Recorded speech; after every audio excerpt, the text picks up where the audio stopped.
जो गंडाला होता हुआ, तिरसी गंडाला नरोड होता हुआ रोड जाता है, इसकी हालत ख़राब है। फिर जो हमारे मेन रोड्स हैं, लिंक रोड्स हैं, हम लड्डा रोड की बात करें, वहाँ पे हमारी जो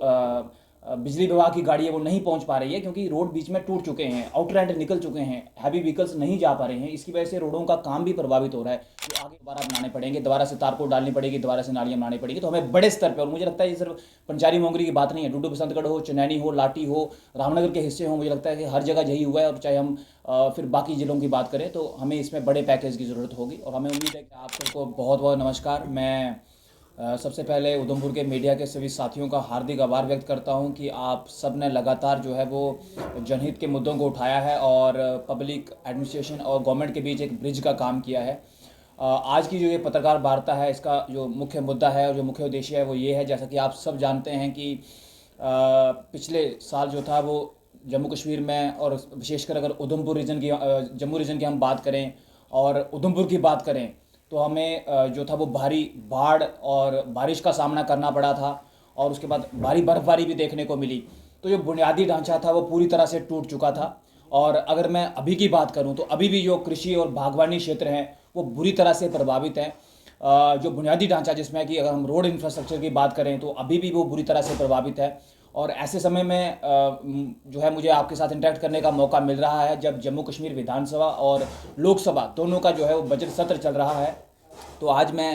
आप सबके माध्यम से सबसे पहले तो जो हमारे उधमपुर के चारों विधायक हैं उनसे एक रिक्वेस्ट करना चाहता हूं कि विधानसभा का सत्र चल रहा है, हमें जितनी राहत पैकेज की ज़रूरत थी, वित्तीय मदद की ज़रूरत थी, वो उतनी हमें नहीं मिल पाई है। और चाहे वो कृषि है, चाहे वो बागवानी है, चाहे वो रोड इंफ्रास्ट्रक्चर है, सारे के सारे क्षेत्र प्रभावित हुए हैं, लोगों के घर प्रभावित हुए हैं। लोगों को फिर से स्टैंड जो है वो होने के लिए बहुत बड़े पैकेज की ज़रूरत है। तो आप असेंबली में इस चीज़ को उठाइए, जम्मू कश्मीर सरकार के समक्ष उठाइए, और उनके साथ साथ में जो हमारे माननीय सांसद हैं और उधमपुर, डोडा, कठुआ, रामबन, किश्तवाड़ के जो दिशा कमेटी के चेयरमैन हैं माननीय सांसद डॉक्टर जितेंद्र सिंह जी, मेरा उनसे भी निवेदन है कि जितने भी संबंधित केंद्रीय मंत्रालय हैं आप उनके समक्ष भी इन मुद्दों को उठाइए, क्योंकि हमारा लॉस जो है शायद जितना असेस किया गया है उससे बहुत ज़्यादा है, और लोगों को फिर से खड़े होने के लिए आप सबके सपोर्ट की ज़रूरत है। और ये ना अकेले जिला प्रशासन के बस की बात है, ना अकेले जो है यूटी गवर्नमेंट के बस की बात है। ये जिला प्रशासन, जम्मू कश्मीर सरकार और भारत सरकार, तीनों स्तरों को मिलकर इसके लिए काम करना पड़ेगा। तो मैं आप सबके मीडिया के साथियों के माध्यम से यही कहना चाहूँगा जम्मू कश्मीर की सरकार को, भारत सरकार को, और विशेषकर रोड कनेक्टिविटी का मैं जिक्र जरूर करना चाहूँगा, क्योंकि हमारे रोड्स जो हैं वो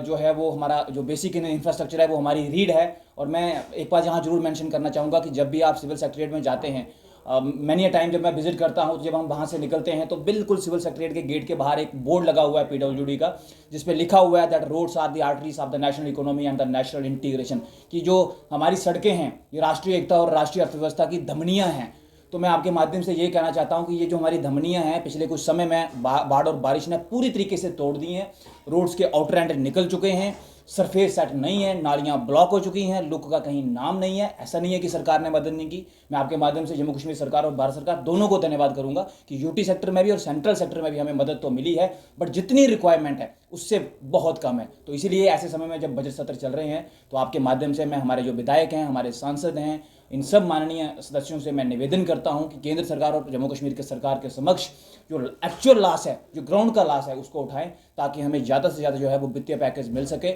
और हमारे लोग जो है वो फिर से स्टैंड हो सकें। कल जैसे पवन गुप्ता जी विधायक हैं, उन्होंने बात उठाई थी कि जो हमारा रोड है लगातार उस पर वो बात की है, और कल वो डिप्टी सीएम साहब के साथ ही इस बात को कर रहे थे असेंबली में, आपने शायद देखा होगा। तो कौन कौन से रोड अभी भी ऐसे हैं जो अभी भी क्लोजर हैं, जहाँ लोगों को डिफिकल्टीज आ रही है कि आपकी इंट्रोडक्शन की जो रोड्स हैं, ताकि उन रोडों को दोबारा से एक बार बहाल किया जाए? देखिए, अगर आप उधमपुर से टुवर्ड्स पंचेरी ट्रैवल करते हैं तो जो मानसर गलजोरा मोड़ होते हुए कैंथगली तक रोड टच जाता है। कल भी वहाँ एक गाड़ी जो थी वो बीच में बंद हो गई थी, उसकी वजह से लगभग 4-5 घंटे तक ट्रैफिक ब्लॉक जो है वो ब्लॉक रहा और लोगों को काफ़ी दिक्कतों का सामना करना पड़ा। जो गंडाला होता हुआ, तिरसी गंडाला नरोड होता हुआ रोड जाता है, इसकी हालत ख़राब है। फिर जो हमारे मेन रोड्स हैं, लिंक रोड्स हैं, हम लड्डा रोड की बात करें, वहाँ पे हमारी जो बिजली विभाग की गाड़ी है वो नहीं पहुंच पा रही है, क्योंकि रोड बीच में टूट चुके हैं, आउटलैंड निकल चुके हैं, हैवी व्हीकल्स नहीं जा पा रहे हैं। इसकी वजह से रोडों का काम भी प्रभावित हो रहा है, जो आगे नए रोड्स का काम लगा है। तो हमें बड़े स्तर पे वित्तीय पैकेज की ज़रूरत है, और मैं यही चाहूँगा कि इस पर लगातार बात होती रहे, और हमें काफ़ी उम्मीदें हैं सरकार से इसमें। जसवीर जी, आपको नहीं लगता कहीं ना कहीं चाहे विधायक हो, प्रशासन हो या विभाग हो, ये कहीं ना कहीं विफल रहा है? काफी समय हो चुका है बारिश हुए, लेकिन उसके बाद भी अगर आज भी उधमपुर से पंचैरी तक के मार्ग को देखा जाए तो सिर्फ सिंगल रूट तैयार किया गया, जितना भी मटेरियल है, मलबा है, मिट्टी है, वो सभी वहीं पड़ी हुई है, जिस वजह से दिक्कतें जो है वहाँ पर काफी देखिए, पासेज की जगह नहीं है, और स्पेशली अगर मैं कहूँ तो टूरिज्म सेक्टर को बहुत बड़ा धक्का लगा है, क्योंकि रोड पासेज की जगह नहीं है, सरफेस टूट चुका है, इसको खड़ा करने में बहुत समय लगेगा। इसलिए मैंने कहा जी किसी अकेले के बस की बात नहीं है, इसको कलेक्टिव तरीके से करना पड़ेगा। और हमें आप एक तरह से समझिए कि ये फिर से रोड दोबारा बनाने पड़ेंगे, दोबारा से तारकोल डालनी पड़ेगी, दोबारा से नालियाँ बनानी पड़ेगी। तो हमें बड़े स्तर पर, और मुझे लगता है ये सिर्फ पंचारी मोंगरी की बात नहीं है, डुड्डू बसंतगढ़ हो, चनैनी हो, लाठी हो, रामनगर के हिस्से हो, मुझे लगता है कि हर जगह यही हुआ है। और चाहे हम फिर बाकी ज़िलों की बात करें तो हमें इसमें बड़े पैकेज की ज़रूरत होगी, और हमें उम्मीद है कि सरकार इस पर काम करेगी।